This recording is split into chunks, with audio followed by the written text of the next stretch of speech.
Hello dear student, welcome to VS learning academy. विद्यार्थी मित्रांनो, आज आपण एक महत्वाचा कन्सेप्ट घेऊन आलेलो आहोत आणि तो म्हणजे बॅलन्सिंग ए केमिकल इक्वेशन. एक केमिकल इक्वेशन कसं बॅलन्स करायचं, तर त्यासाठी मी तुम्हाला आज एक भन्नाट ट्रिक सांगणार आहे आणि ती सर्वात आधी आपण राईट करून घ्यायची आहे. मग काय ट्रिक्स आहे ते बघूया बरं. ट्रिक्स आहे, सर्वात आधी आपल्याला केमिकल रिएक्शन मधून मेटल शोधायचं आहे आणि मेटलला बॅलन्स करायचं आहे. हे प्रायोरिटीने आपल्याला लक्षात घ्यायचं की सर्वात आधी आपण मेटल बॅलन्स करणार आहोत. सेकंड आपण नॉन मेटलला बॅलन्स करणार आहोत. सेकंड आपण नॉन मेटलला बॅलन्स करायचा. त्यानंतर तिसरा जो असेल तो असेल ऑक्सिजन, थर्ड आणि फोर्थ असेल हायड्रोजन. तर या सिक्वेन्सने तुम्हाला केमिकल रिएक्शन बॅलन्स करायची आहे आणि ती कशी बॅलन्स करायची ते पण आपण बघूया. आपण एक केमिकल रिएक्शन राईट करूया. Sodium hydroxide plus sulphuric acid it gives sodium sulphate plus water. तर ही आपल्याला एक केमिकल रिएक्शन आहे दिलेली आणि आपण तिला सॉल्व्ह करणार आहोत आपण राईट केलेल्या ट्रिक्स नुसार. मग सर्वात आधी आपल्याला मेटल शोधायचं आहे रिएक्टंट मध्ये. मग रिएक्टंट मध्ये मेटल कोण आहे, तर सोडियम आपल्याला दिसतं.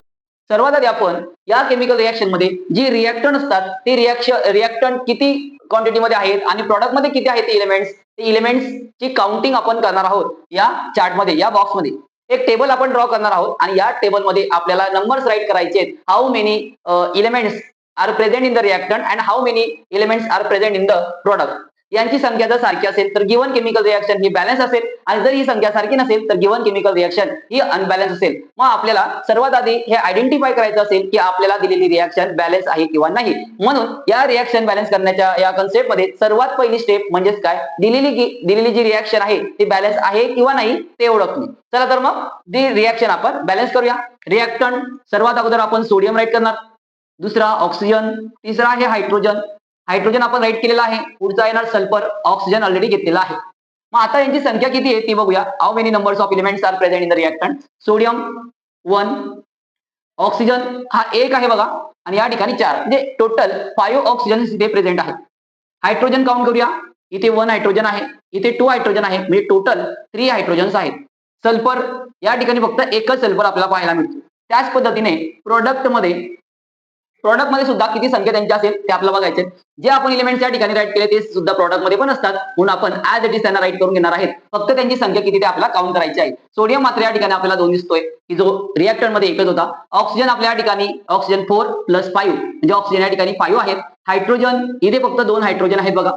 सल्फर फक्त या ठिकाणी एकच सल्फर आहे. जर आपण ही रिएक्शन बघितली तर आपल्या लक्षात येणार या ठिकाणी सोडियम फक्त एकच एलिमेंट दिलेला आहे, या ठिकाणी 2, म्हणजे यावरून असं लक्षात येतं की ही रिएक्शन बॅलन्स नाही. मग आपण या खाली स्टेटमेंट लिहिणार, this chemical reaction is not balance. मग ही रिएक्शन बॅलन्स नाहीये, तिला बॅलन्स करायची. मग सिंपल आपण जशी ही स्टेप वापरलेली तशी स्टेप या ठिकाणी आपल्याला राईट करायची आहे की जेणेकरून आपल्याला बॅलन्स करायला सुरुवात करता येईल. मग आपण वेळ न वाया घालवता डायरेक्टली ही रिएक्शन राईट करून घेऊया. पुन्हा ती रिएक्शन आपल्याला राईट करायची आहे की जेणेकरून आपल्याला इयत्ता 10वी मध्ये जी ही रिएक्शन 3 मार्कांसाठी विचारली जाते, स्टेप बाय स्टेप राईट करावं लागते. मग आपल्याला ते स्टेप बाय स्टेप राईट करायचे आहे.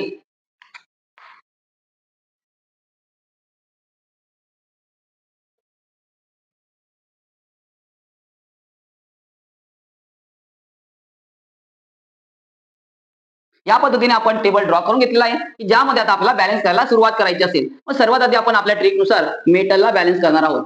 प्रॉडक्ट मध्ये आपला 2 सोडियम दिसत आहेत, म्हणून आपण या ठिकाणी या रिएक्टर मध्ये असलेल्या सोडियमला 2 ने मल्टिप्लाय करणार. जेव्हा आपण या सोडियमला 2 ने मल्टिप्लाय करणार तेव्हा दोघांकडे 2-2 मेटल होणार, 2-2 नॉन सोडियम होणार असं लक्षात येईल. बघूया की यानुसार आता आपल्याला एक रिएक्शन राईट करायची आहे. अगोदर जी दिलेली रिएक्शन आहे ती आपल्याला ऍज इट इज राईट करायची आहे आणि त्यामध्ये झालेले बदल सुद्धा दाखवायचे आहेत. मग आता या रिएक्शन मध्ये नेमका कोणता बदल झाला, तर आपण बदल या ठिकाणी केलेला आहे तो म्हणजे सोडियम मध्ये. मग सोडियमला आपण 2 ने मल्टिप्लाय केलेलं आहे, म्हणजेच या रिएक्शन मध्ये या ठिकाणी सोडियम आहे बघा. मग सोडियमला या ठिकाणी आपण 2 अप्लाय करणार आहेत, म्हणजे रिएक्टर मध्ये सुद्धा 2 सोडियम असणार आहेत. आणि मग यानुसार आपल्याला परत एक अशा प्रकारचं एक टेबल बनवायचं आहे की नेमके आता किती एलिमेंट्स राहिलेले आहेत. मग त्या पद्धतीने सोडियम, ऑक्सिजन, हायड्रोजन, सल्फर जे असतील त्यांची संख्या आपल्या या ठिकाणी राईट करायची आहे. मग आता या रिएक्शन नुसार त्यांची काउंटिंग करायची. बघा या रिएक्शन मध्ये सोडियम आपल्याला 2 एलिमेंट दिसत आहेत. ऑक्सिजन सुद्धा आता किती झालेले आहेत, तर त्या ठिकाणी हे 2 न लिहिता 2 ऑक्सिजन आणि या ठिकाणी असणारे 4 ऑक्सिजन, एकूण 6 ऑक्सिजन झालेले आहेत. टोटल या रिएक्शन मध्ये हायड्रोजन किती असतील, तर हायड्रोजन या ठिकाणी 2 आहेत, या ठिकाणी 2 म्हणजे एकूण 4 हायड्रोजन आहेत आणि सल्फर मात्र एकच आहे. तर हे एक वेगळा नंबर यापेक्षा आलेला आहे, कारण की या ठिकाणी आपण 2 ने मल्टिप्लाय केलेलं आहे, सोडियमची संख्या आपण वाढवली होती. त्याच पद्धतीने आता जर इथे आपण कुठलाच बदल केलेला नसेल तर ऍज इट इज हा वरचा कॉलम खाली येणार आहे. म्हणून वेळ न वाया घालवता आपण त्याच पद्धतीने तो राईट करायचा आहे. विद्यार्थी मित्रांनो, आता आपण या रिएक्शनवर एक टेबल ड्रॉ केलेला आहे. किती संख्या एलिमेंट जे त्यामध्ये आहे ते बघितलेलं आहे. तर यामध्ये सोडियम बॅलन्स झालेला दिसतोय. त्यासोबत आपल्याला सल्फर बॅलन्स झालेला दिसतोय. पण इतर जे एलिमेंट्स आहेत ऑक्सिजन आणि हायड्रोजन ही अनबॅलन्स दिसतायत. आपण आपल्या ट्रिकनुसार जाणार आहोत. पहिली ट्रिक सांगितली आपण की मेटल बॅलन्स केला. दुसरी ट्रिक्स आपण ती वापरायची ती म्हणजे काय आपल्याला आता नॉन मेटल बॅलन्स करायचा आहे. पण यामध्ये नॉन मेटल कोण कोण असेल तर ऑक्सिजन पण आहे, हायड्रोजन पण आहे आणि सल्फर पण आहे. पण आपल्या ट्रिकनुसार आपल्याला लक्षात घ्यायचं आहे की ऑक्सिजन हायड्रोजनच्या व्यतिरिक्त जो नॉन मेटल असेल तो आपण आपल्याला बॅलन्स करायचा असेल. मग सर्वात आधी आपण याच्यानुसार या टेबलनुसार रिएक्शन कशी येईल ते बघूया. त्याच्यासाठी अगोदर ही reaction as it is write करायची आहे. Twice NaOH plus H2SO4 it gives sodium sulphate plus water.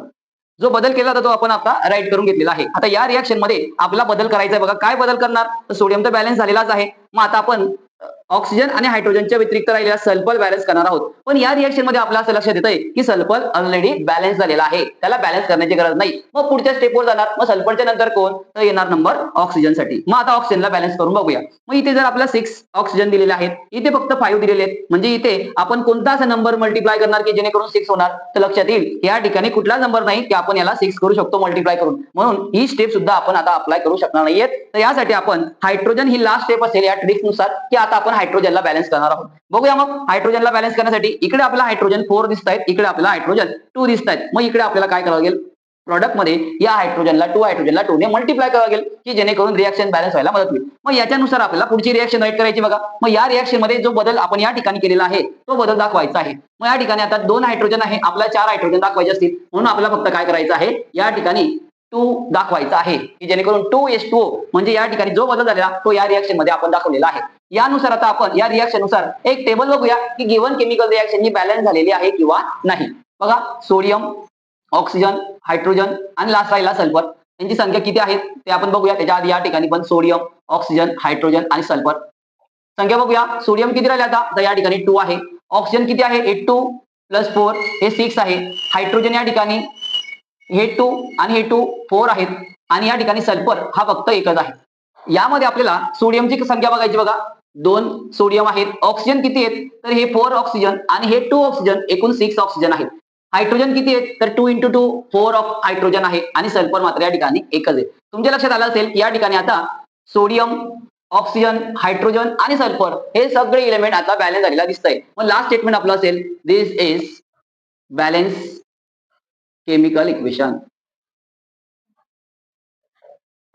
तर अशाच प्रकारे आपण ही ट्रिक्स वापरून इतर ज्या आपल्या इयत्ता 10वीच्या पुस्तकात सायन्स 1 मध्ये दिलेल्या ज्या काही केमिकल रिएक्शन आहेत त्या सुद्धा आपण या पद्धतीने सॉल्व्ह करू शकतात. विद्यार्थी मित्रांनो, याच प्रकारच्या ट्रिक्स अशा प्रकारचे कन्सेप्च्युअल व्हिडिओ बघण्यासाठी लर्निंग अकॅडमी या YouTube चॅनलला सबस्क्राईब करा, लाईक करा आणि आपल्याला असणारे काही डाऊट सुद्धा कमेंट बॉक्समध्ये राईट करा. धन्यवाद.